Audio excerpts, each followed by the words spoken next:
Ovo je neispričana priča o stvaranju savremenog svijeta. Novi pogled na put kojim se civilizacija širila svijetom. Od praskozorja čovječanstva i prvih gradova i carstava Mezopotamije do vjere u jednog Boga. Pratimo tok razvoja civilizacije od njenog izvora, Bliskog istoka. Izuzetnog mjesta koje je milenijima bilo ekonomski, naučni i kulturni centar svijeta. Vitalna spona između Azije, Afrike i Europe, gdje su se slobodno razmjenjivali ideje i izumi. Bilježimo dostignuća turkijskih naroda, osnivača carstva koje se više od 500 godina prostiralo na ovom području. Ova serija od 20 epizoda predstavlja vam renomirane stručnjake, prikazuje prelijepa mjesta i nudi jedinstvenu perspektivu.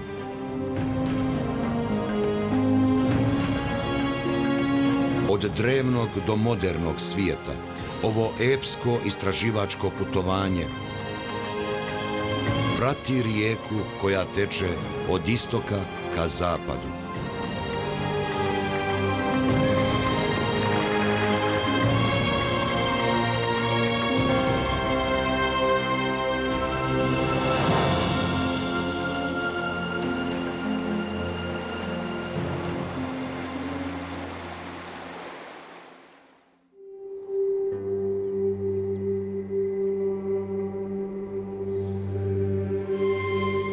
U ovoj epizodi istražujemo jedan od najvećih darova koje je istok dao našoj civilizaciji – vjeru Abrahamovu.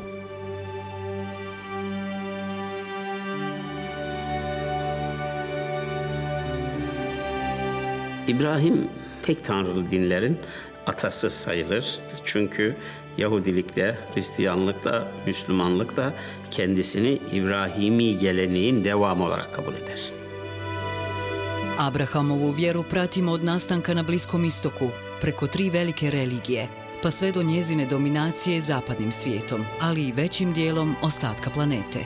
The Muslims have Muhammad, the Christians have Jesus, the Jews have Moses, but all of those, Moses, Jesus and Muhammad, if you ask them, they would say, we're following the faith of Abraham.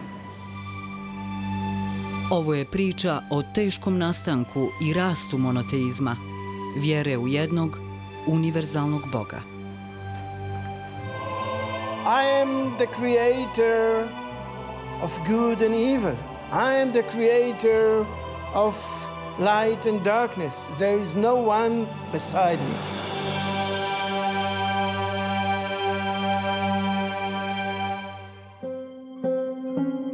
Priča o Abrahamu počinje u knjizi Postanka, prvoj knjizi jevrejske Biblije. When you open the Bible, you very quickly, within 12 chapters, cover a couple thousand years of human history, but you come to Abraham. And basically the whole Bible from then on is the story of one man's family. And that one man is Abraham. Everything is about his encounter with God, his experience with God. Prema Bibliji, Abraham je bio glava plemena. Porijeklo mu je vodilo iz Mezopotamije. U jednom trenutku živio je i u drevnom gradu Haranu, koji se nalazio na prostoru današnje Turske.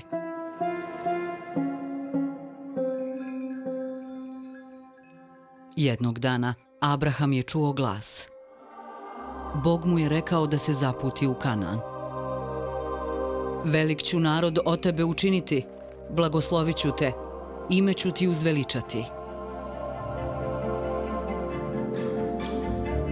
Božja zapovjed Abrahamu predstavlja početak dugog putovanja, koje će na kraju dovesti do toga da njegov narod odbaci pagansko vjerovanje drevnih naroda i prihvati jednog Boga.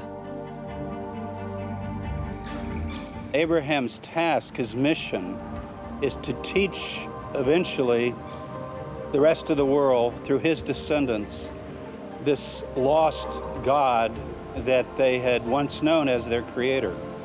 So his mission really is a mission of monotheism, to take people back to the God that created all things. U Bibliji se navodi da se Bog ponovo obratio Abrahamu i rekao mu: Take your only son, your beloved son, and go to the land of Moriah, and there you will sacrifice him to me. The basis of the story in Old Testament and Quran almost the same, but the different in details.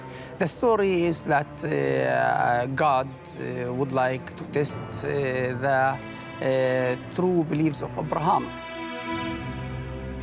Abraham i njegov sin Izak, prema jevrejskoj tradiciji, odnosno Ismail prema islamskoj, 3 su dana putovali prema označenom mjestu, planini Moriji.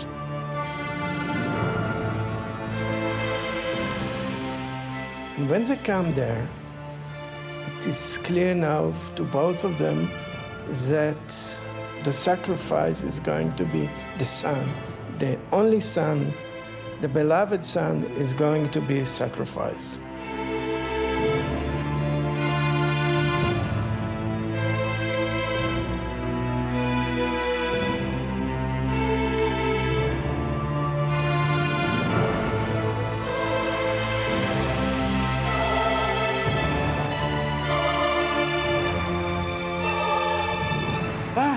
On the crucial moment, there is a voice from heaven.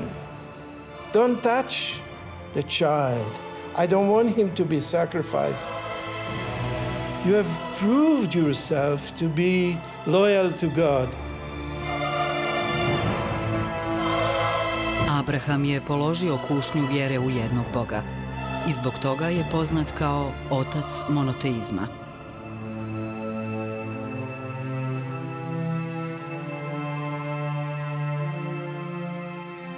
I think his ethics, his crucial test which he passed through God, this is what make the 3 religion really united about Abraham. He was the one who was willing to sacrifice his only beloved son. So he is the father of believers in one God. Kurban insanoğlunun yüce üstün güç karşısındaki hayranlığını, bağlılığını ve teslimiyetini ifade eden bir anlayıştır. Yaklaşmasıdır. İnsanı Tanrı'ya yaklaştıran bir araç olarak algılanmıştır. Bu bakımdan İbrahim'in tecrübesi bütün tek tanrılı dinler için örnek teşkil etmiştir. 3 velike monoteističke religije, Judaizam, Kršćanstvo i Islam, dijele vjeru u Abrahama, odnosno Ibrahima, kao osnivača njihove vjere. Ipak, priča se razlikuje u detaljima. U jevrejskoj tradiciji mjesto Abrahamove žrtve bio je Jerusalem. Jevreji su na tom mjestu u slavu tog događaja sagradili hram. Kaže se da je to bila jedna od najvećih antičkih građevina. U njoj se čuvao zavjetni kovčeg, u kojem je stajalo 10 zapovjedi koje je Mojsije dobio od Boga. Hram su uništili Babilonci da bi ponovo bio obnovljen i opet uništen, ovaj put od strane Rimljana. Zid plača je jedno od najsvetijih mjesta judaizma. Danas se iznad njega nalazi džamija kupola na stijeni. Sagrađena je 691. godine i to je najstarija islamska građevina u svijetu. Muslimani vjeruju da je to mjesto Miradža, odakle je poslanik Muhamed uznesen na nebo. U islamskoj tradiciji Ibrahimova žrtva nije se dogodila tu, nego u Mini, u blizini Meke, u današnjoj Saudijskoj Arabiji. Za razliku od judaizma i kršćanstva, u islamu se Ibrahimu pripisuje zasnivanje ideje postojanja jednog univerzalnog Boga.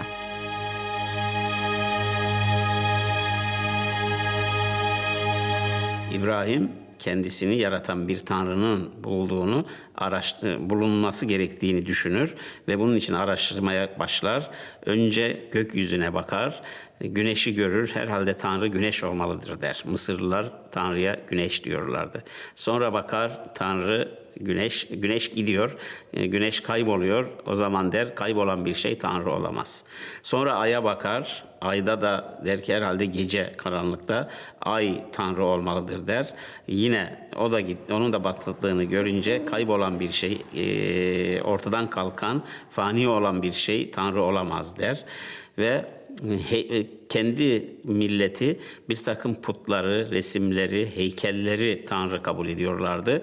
Bunlar da tanrı olamaz çünkü bunların hiçbir şeye gücü yetemiyor der. Benim tanrım tek bir tanrı olmalıdır der.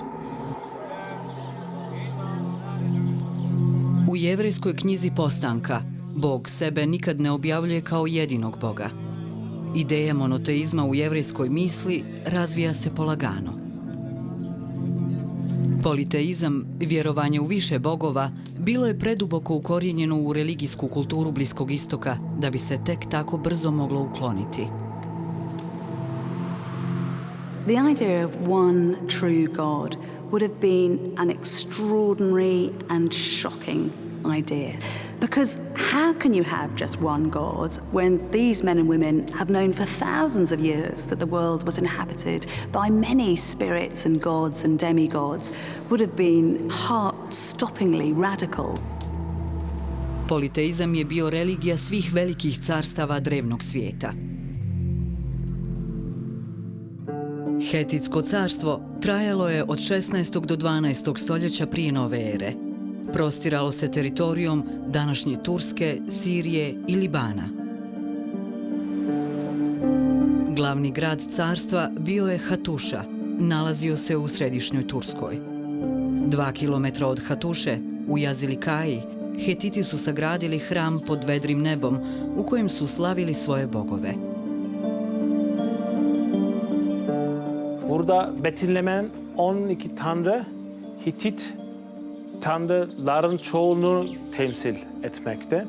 Hititler kendilerince 1000 tanrılı halk olarak tanımlıyorlardı ve bu sözlerle anlıyoruz ki bunu çok tanrılı bir toplum olduklarını ve bu çok tanrılıklığın Anadolu'da fethettikleri bölgelerin tanrılarını kendi inanç sistemlerine dahil etmelerine anlamına geliyor.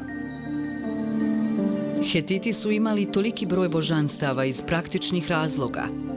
Oni su preuzimali sva božanstva naroda koje su pokorili. Bunu çok toleranslı oldukları içinden yapmadılar. Bunu daha çok tanrıları kontrol ederek, yani kendi düşünce sistemine dahil ederek ve aynı zamanda tabii o tanrıları da kontrol ediyorlar.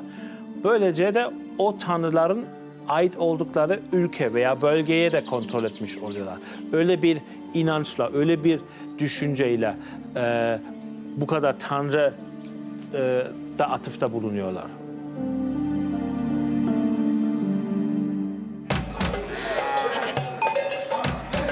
Hetiti koji su bili politeisti, u doba Abrahama bili su dominantna sila na Bliskom istoku. Ljudi iz tog prostora selili su se u to vrijeme stalno iz jedne regije u drugu. Na priču o Abrahamu i njegovom putovanju neki stručnjaci danas gledaju kao na tipičnu priču tog doba. The name itself, Abraham, is not unknown name. But I see the story not just about the one person of Abraham, but he represents a group of people, the early Israelites, who migrated from the area of Haran to the land of Canaan in the 13th century BC. There's no archaeological evidence of Abraham. He didn't leave a monument somewhere in the desert saying, Abraham was here.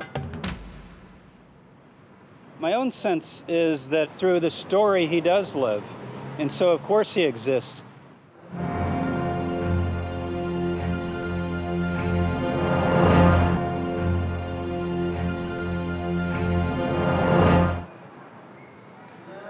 Abraham svoj život nastavlja u svetim knjigama i u srcima i dušama vjernika. Još uvijek možemo pratiti trag njegovog naroda i ideje koju on predstavlja. Kanaan, zemlja obećana Abrahamu, nalazi se između dvaju velikih politeističkih carstava, egipatskog i hetitskog. Kanaan je milenijima bio glavna raskrsnica drevnog svijeta. Megido se nalazi u samom srcu Kanaana.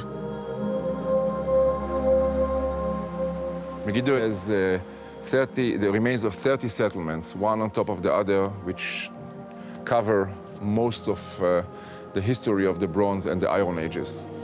It is located in a very strategic position, guarding the main international highway, which goes from Egypt to the north, to Mesopotamia and to Anatolia.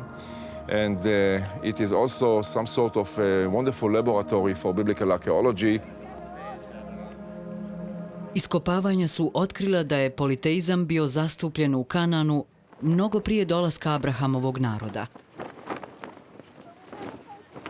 Polytheism, or in an easier maybe word, paganism, was deeply rooted in the tradition of this part of the world for many centuries, in fact, many millennia. I mean, in every settlement, in every village, in every town, there was some sort of cult going on. Well, this, in fact, exemplifies the whole thing. I'm standing on the steps to the altar. This altar was constructed in the 3rd millennium BC, early Bronze Age. And it served the temple, which is on the right-hand side and behind us. 70 kilometara dalje, profesor Amnon Bentor iskopava Tel Hazor, drevni glavni grad Kanaana. It is the largest site in the country, more than 200 acres, with a population of some 15 to 20,000 people, which makes it comparable to Paris, London, New York of today. It's a major site. Amnon Bentor pronašao je dokaz kanaanitske religije u doba kada je Abrahamov narod mogao doći u tu zemlju. We are in a place of worship of the Canaanite period. You can see, first of all, by the standing stones, which were worshipped. We have the names of the different gods and their functions and this and that and the other. Like Adu, yes, the weather god, was a very, very important god here at Hazor. He was definitely not the only one. The god Sin was worshipped. The moon god was worshipped. The god El was worshipped.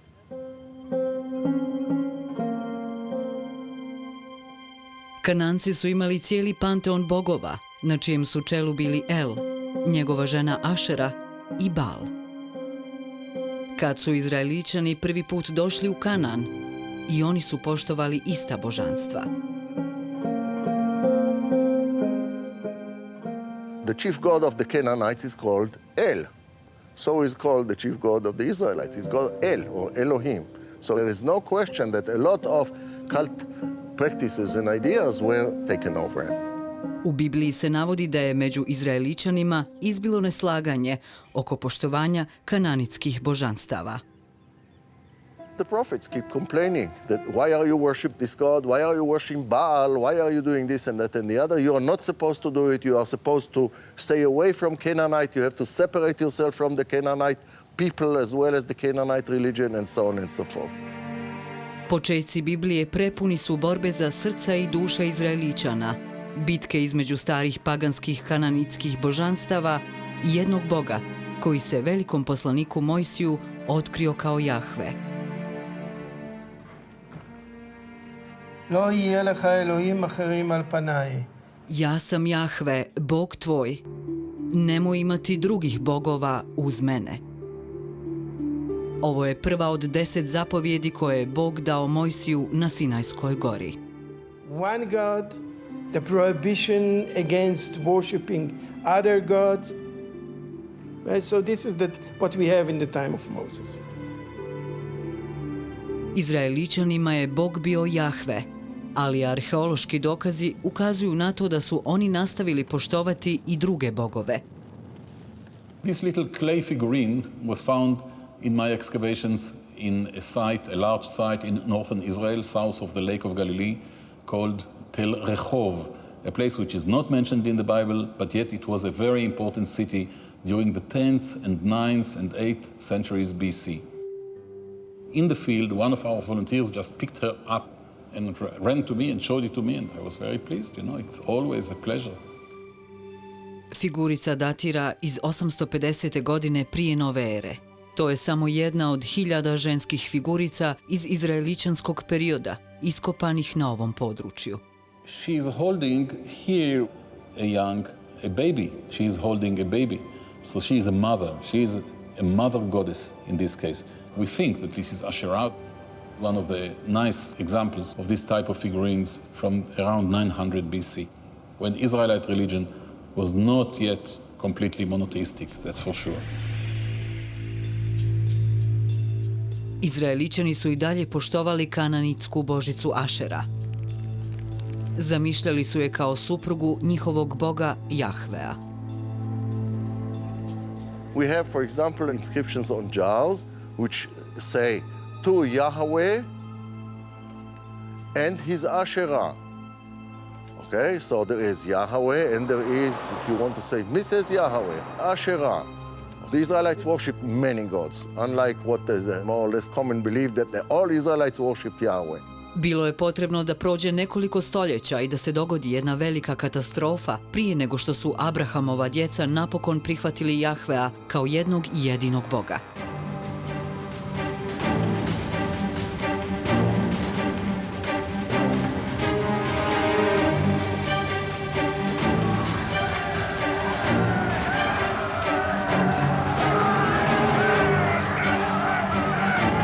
...586. godine prije nove ere, babilonski kralj Nabukodonosor napada Jerusalim. Grad je razoren. Jahveova kuća, hram, je razoren. 1000 Jevreja su odvedeni u roblje.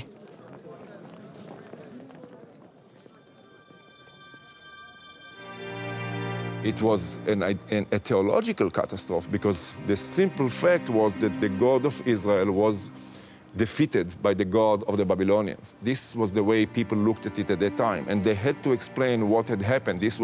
They had either to yield and forget all about this and be part of the Babylonian culture, or they had to come up with this with an explanation. U izgnanstvu u Babilonu, izraeličanski svećenici iznašli su revolucionarno objašnjenje za Jahveov poraz.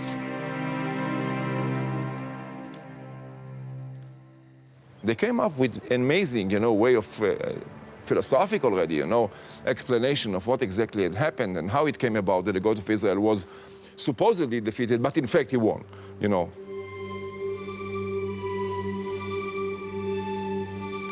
They say, well, let's think about this.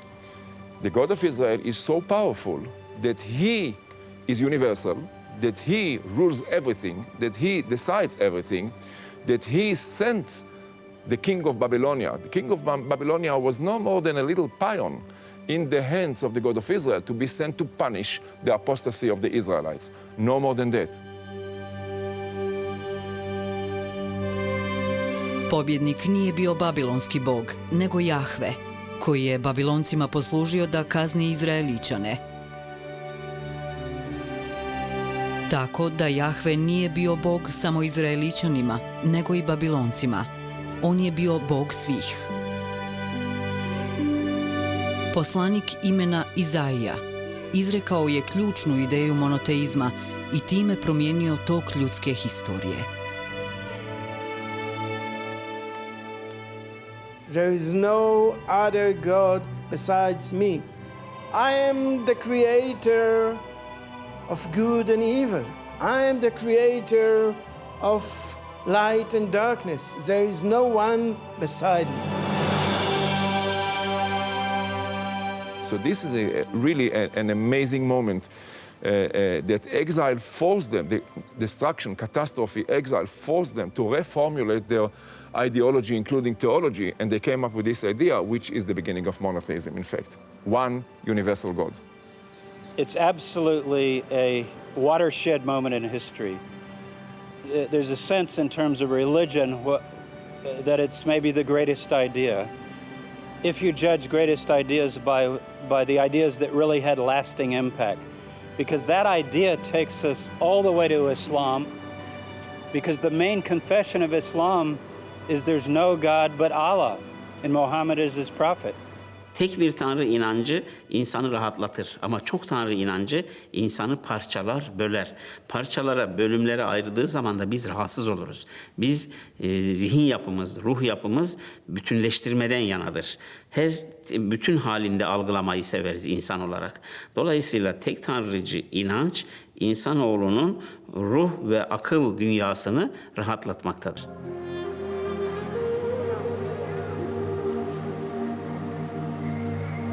...540. godine prije nove ere, Perzijanci su pod Kirom Velikim osvojili Babilon i dozvolili Izraelićanima da se vrate u Jerusalem. Oni su sa sobom ponijeli i novu ideju, ideju jednog univerzalnog Boga. Ipak, Jevreji svoju briljantnu novu ideju nisu podijelili s ostatkom svijeta. To su učinile dvije nove religije, stvorene na temeljima judaizma.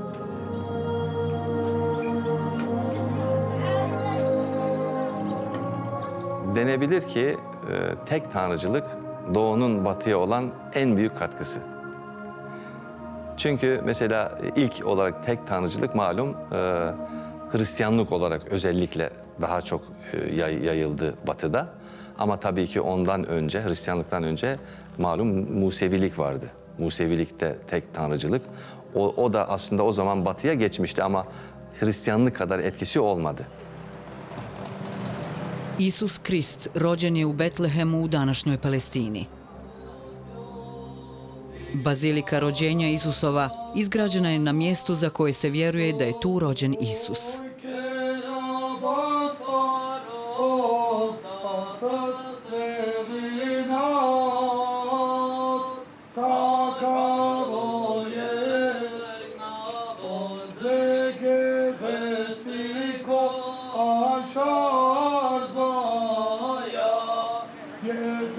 Na jevrejski blagdan Pesah, otprilike 33. godine prije nove ere, Isus je došao u Jerusalem širiti svoju poruku.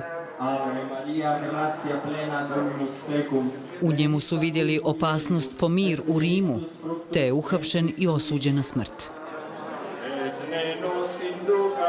Hodočasnici danas hodaju stazom za koju se vjeruje da je Isus njome hodio na mjesto svog raspeća. Here Jesus falls the first time.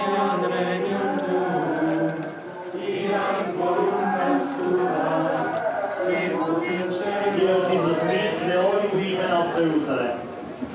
A great crowd of people follow him, including women who beat their breasts and lamented over him. Jesus turned to them and said, "Daughters of Jerusalem, ta se staza završava na mjestu njegovog raspeća i ukopa, gdje se nalazi bazilika Svetog groba.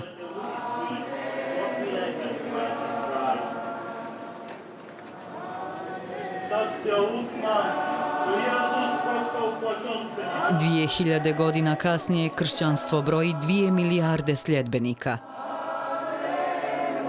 No kako je kršćanska verzija monoteizma najzad pobijedila politeizam kao najveću svjetsku religiju? Jesus Christ himself didn't invent a world religion. He lived a life and he was an exemplar of his faith. It was others who came after him who developed his ideas, the personal relationship that he was said to have had with his father, God, into a belief system, into a world faith. Isus nije širio kršćanstvo i monoteizam. To je radio neko drugi, Savao iz Tarsusa, koji se nalazi na teritoriji današnje Turske. Oslijepljen vizijom Isusa, a potom na čudesan način i izliječen, on prihvata vjeru i mijenja svoje ime u Pavao. Paul comes along, the Apostle Paul, 7 or 8 years after Jesus' death, and he takes that message of Jesus and begins to universalize it. Without Paul, it's difficult to imagine what might have become of Christianity. He was aware of a mission that had been given to him by God to take faith in Jesus Christ to the non-Jewish world. U to doba Isusovi sljedbenici nastojali su reformirati judaizam, a ne uspostaviti novu religiju. No Pavao je vjerovao da bi Isusovu poruku duhovne obnove trebalo širiti među nežidovima. Oni bi se mogli krstiti i početi slijediti Isusa.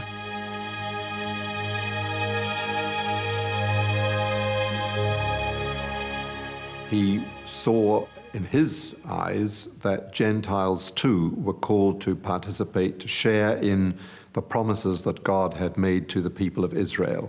And he was the instrument of God in bringing them in to share that inheritance.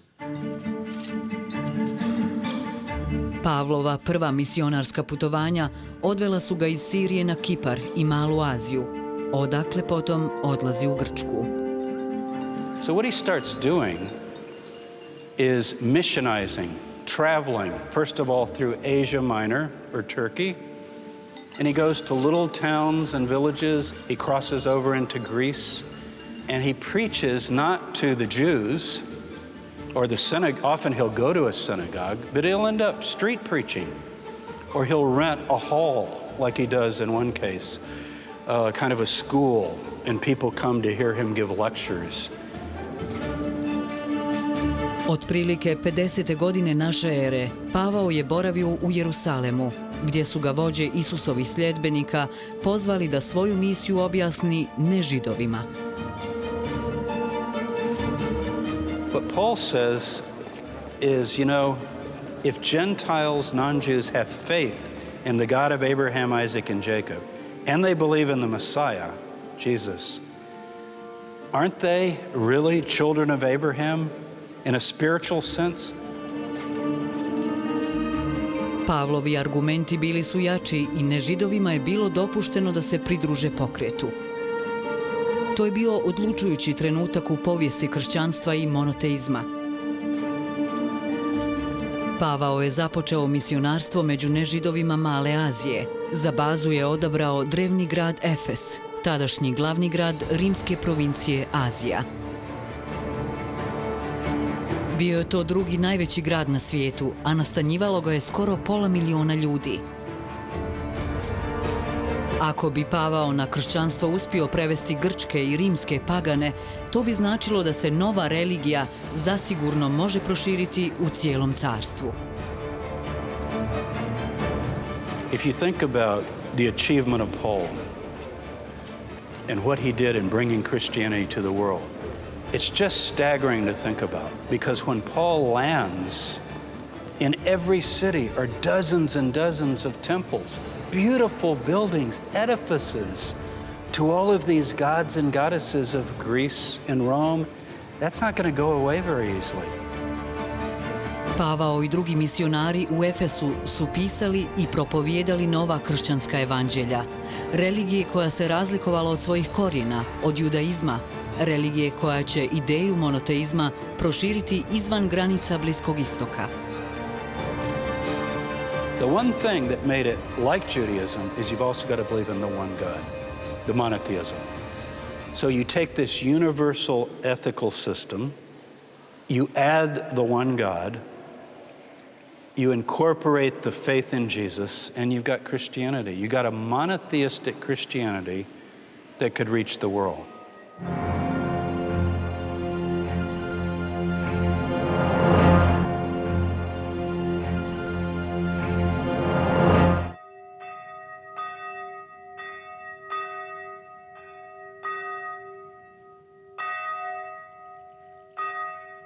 Danas u Mor Gabrielu, u blizini Maradina na jugu Turske, nalazi se jedna od prvih nežidovskih kršćanskih zajednica, koja se Bogu i dalje moli na jeziku prvih apostola.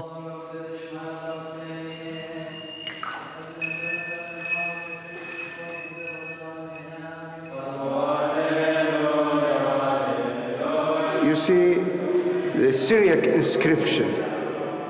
Here it's written, Yohanun Habibed Moran. It means John, the apostle of our Lord. And here it's written, Maryam Ahmed Moran, Mary, the mother of our Lord. Crkva pravoslavnih sirijačkih kršćana korijene vuče do prvih apostola. You see, according to the Holy Bible or New Testament, we believe and we read that Christianity started in Jerusalem. After Jerusalem, started in Antioch.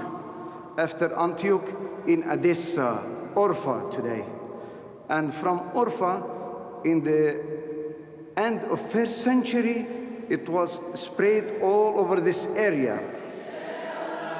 Kršćanstvo se također brzo širilo i politeističkim Egiptom.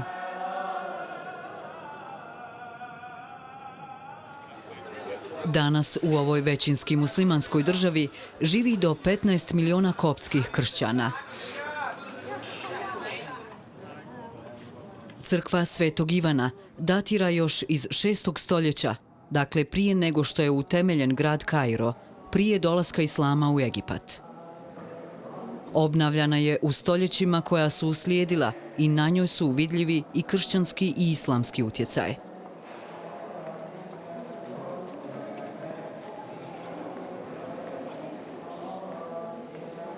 Male kršćanske zajednice i dalje postoje širom Bliskog istoka.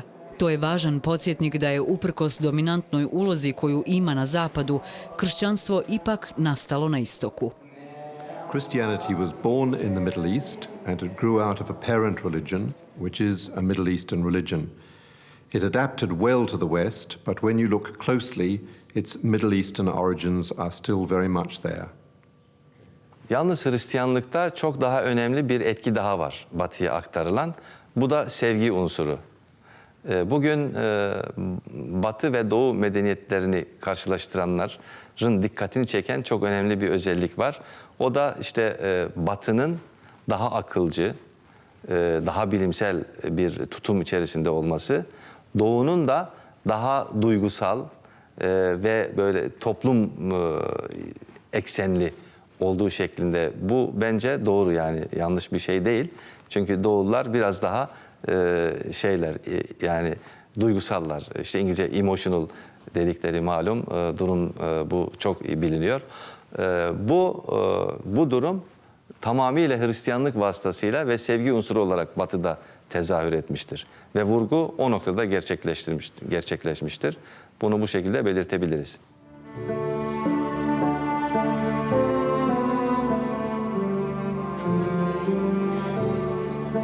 Pavao je kršćansku poruku prenio s Bliskog istoka u Rim, glavni grad carstva i samo srce paganstva.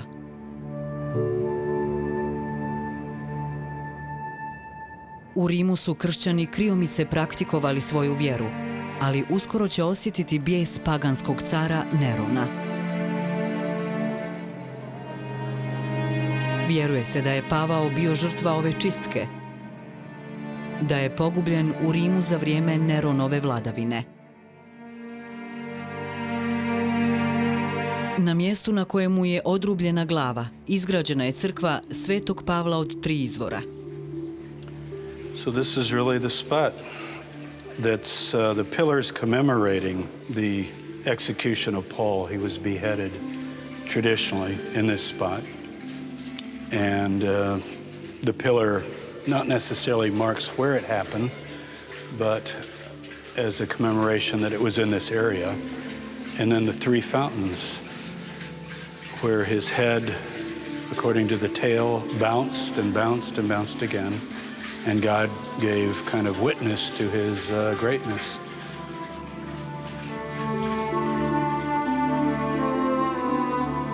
Rimsko carstvo je nastavilo progoniti kršćane. Kršćani su redovno ubijani jer su odbijali prihvatiti rimske bogove. Prošlo je 250 godina prije nego što je monoteizam izvojevao konačnu pobjedu.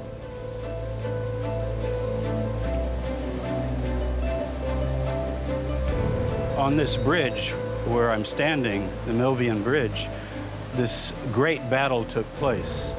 It basically had to do with the control of Rome, who's going to be the next emperor.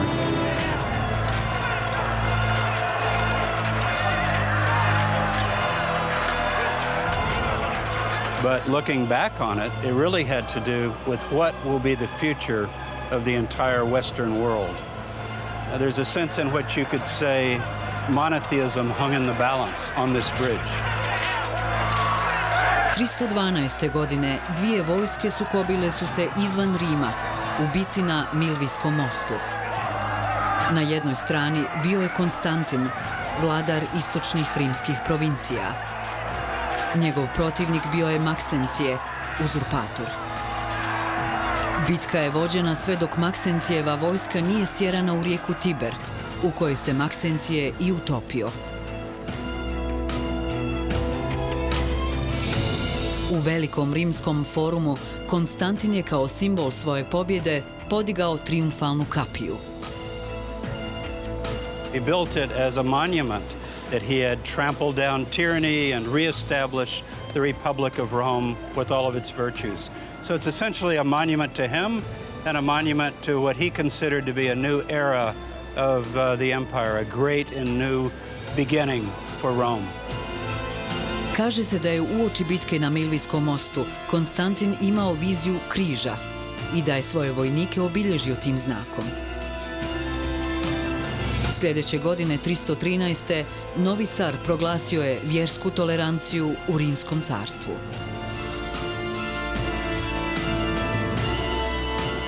And so, with one glance of the eye, you have Constantine beginning some kind of toleration for Christianity, but also the scene nearby where Christians had shed their blood as martyrs. And so the whole story is coming together right at this spot. Konstantin formalno nije primio kršćanstvo, ali je financirao i nadgledao gradnju crkava u Svetoj zemlji i cijelom carstvu.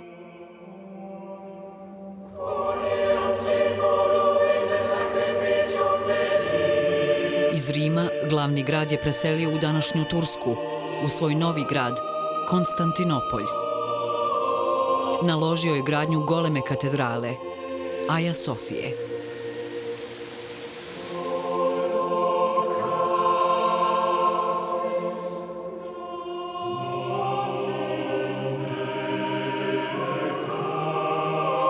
Crkva je sagrađena na mjestu paganskog hrama, a gradnja je izvorno završena 360. godine. Današnja građevina datira iz 6. stoljeća. Hram je čuven po svojoj bazilici i predivnim mozaicima. Smatra se da je to cijelih 1000 godina bila najveća katedrala na svijetu. Carskim dekretom 380. godine kršćanstvo je postalo zvanična religija Rimskog carstva. S 2 milijarde vjernika, kršćanstvo je danas najveća religija na svijetu. To je pobjeda jedne ideje, vjerovanja u jednog Boga, koja je došla s istoka i zavladala Zapadom.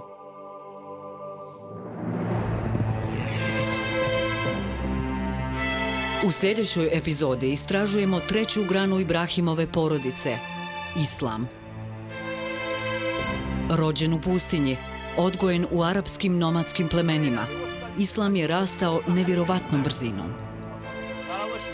İslamiyet böylesine bilgisiz, böylesine beceriksiz, böylesine hazırlıksız bir toplumu aldı ve yepyeni buradan bir toplum inşa etti. Hz. Muhammed'in büyüklüğü ve gösterdiği harika burada ortaya çıkmaktadır. Danas 1,5 milijarda ljudi slijedi vjeru poslanika Muhameda. Krenuvši iz mjesta svog nastanka, Bliskog istoka, Islam oblikuje moderni svijet, istok i zapad, Aziju, Afriku i Europu. No kako se islam tako brzo proširio i kako je zadobio nevjerovatno veliki broj poklonika širom svijeta?